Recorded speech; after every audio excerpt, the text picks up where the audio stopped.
자, 하나 더 보겠습니다. 아까부터 계속 올려주시는 분, 싸요 PC 컴퓨터님, 예, 자주 온다고 왜 종목 안 봐주냐고 계속 따지십니다. 예.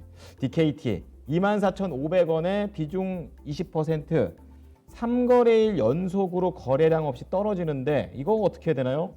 제발 진단 부탁드립니다. 예. DKT 보겠습니다. 자, DKT는 4거래일 연속으로 밀리고 있네요. 오늘은 좀 덜 밀립니다. 2.6% 하락하면서 24,450원. 예, 지금 약간 손실이 좀 커져 있는 그런 상황이고요. 7월 16일 날 3만 원 넘겼었네요. 이제 그 이후에 다시 좀 내려오고 있는 그런 상황인데 외국인이 오늘은 사지만 그 전날까지 한 8월 6일부터인가요? 계속해서 좀 팔고 있었고 기관도 4거래일 연속으로 팔고 있습니다.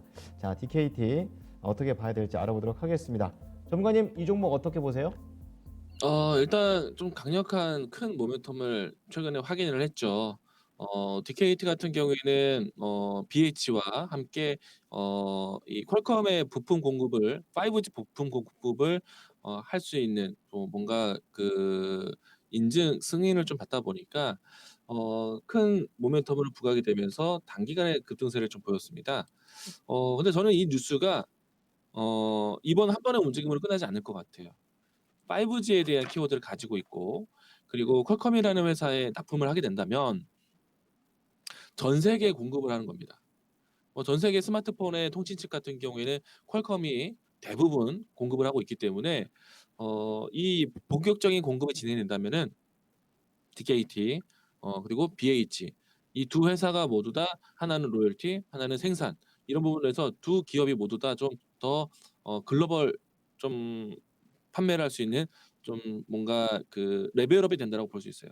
그래서 저는 지금은 주가 대응에서 좀 흘러내림이 좀 아쉽긴 하지만은 좀 기다려 볼 수 있는 모멘텀이다라고 생각을 합니다. 아마도 인제 예측을 해 보면요. 단기간의 상승이 좀 빠르게 진행되었는데 점 상한가가 연출됐던 위치가 있어요. 이 라인을 기점으로 해서 차트적인 접근을 하신 것 같아요. 근데 보통의 개인 투자자분들 좀 차트에 의존하신 분들 같은 경우에는 이런 자리에 접근하는 게 맞습니다. 예, 이런 자리에 접근을 많이 해요. 근데 포인트가 차트를 보고 접근했다는 거잖아요. 그러면 차트에 접근했을 때 중요한 위치라고 판단했다면 그 위치가 이탈했을 때 그럼 대응도 하셨어야죠. 적어도 모든 종목의 모든 물량을 정리할 수 없었다 하더라도 비중 관리는 하셨었어야 됩니다. 그 점이 좀 아쉽다. 그러면 저는 모멘텀이 있기 때문에 이 종목은 다시 한번 재차 반등이 나올 거라고 보고 있는데 다만 이제 차트적인 대응을 좀 보도록 할게요. 만약에 지금 현재 위치에서 빠진 상태에서 다시 본다? 그러면 브레이크는 아직까지는 좀 잡히진 않았어요. 더 지켜보셔야 돼요. 기다리셔야 돼요. 주가에 대한 위치를 봤을 때는 상한가를 보냈던 위치가 그만큼 시세가 강하게 올린 자리입니다. 그러면은 시세를 올렸던 중심 가격대 라인대를 다시 한번 또 지켜주는 테스트 과정이 필요한데 이 라인대가 지금 현재 23,300원, 24,500원 현재 가격대 위치해 있습니다. 이 라인에 대한 지지 테스트가 필요해요. 이 라인에 대한 지지 테스트를 못 한다라면은 쪼끔 더 추가적인 하락이 나올 수도 있습니다. 만약에 차트적으로 봤을 때 정석적으로 본다라면은 하단에 있는 뭐 60일 이동평균 60일 이동평균선에 대한 기다림을 좀 가질 수도 있겠죠. 그러니까 쪼금 주가가 올라오는 속도가 아직은 이제 우리가 예측할 수 없다는 겁니다. 예, 기다려야 돼요. 브레이크를 완벽하게 잡을 때까지 기다리셔야 돼요.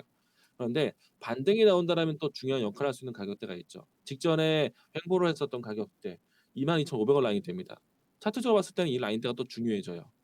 이 가격대를 상단과 하단으로 좀 정해 놓고 가격 대응을 하실 필요는 있다 이 얘기를 드리겠고요. 근데 만약에 올라온다라면은 이 점상한가 연출되었던 시세에 좀 분출되었던 위치까지는 이 라인대가 더 중요하게 될 텐데 매수하신 가격대 위치죠. 이 라인대를 다시 한번 올라왔을 때는요. 절대 내려와서는 안 돼요. 왜냐하면 한 차례 정도 내려왔다가 물량 테스트를 갖췄기 때문에 올라오게 되었을 때 이 라인대를 다시 한번 더 지지해 주고 새로운 박스권이라든지 새로운 추세를 만들어야 됩니다. 내려오게 되면은 차트적인 의미가 사라지게 돼요. 그러면 시간에 대한 공을 좀 들여서 다시 한번 이 기업에 대한 매출, 이 기업에 대한 실적, 그리고 공급 가동률 이런 내용들을 좀 더 확인하고 봐야 돼요. 근데 그때까지는 가진 않을 것 같아요. 근데 적어도 반등에 대한 여지는 있다. 그래서 지금 현재 다 내려온 이 시점에서는 저는 좀 더 기다리자라고 이야기 드리겠고 올라오면은 22,500원에 대한 테스트, 그리고 상단, 그다음에 2차는 매수하신 가격대 위치. 이렇게 좀 차트적인 대응을 하자라고 이야기 드리겠습니다. 반등에 대한 기회는 있다. 예, 이 부분 이야기 드리겠습니다.